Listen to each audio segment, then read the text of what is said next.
皆さん、こんにちは。愛って何なのかわからないの。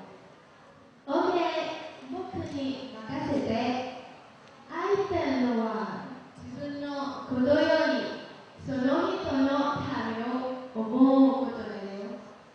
クリストフにがしたように君をハンスのところへ連れてきて君の前から去った。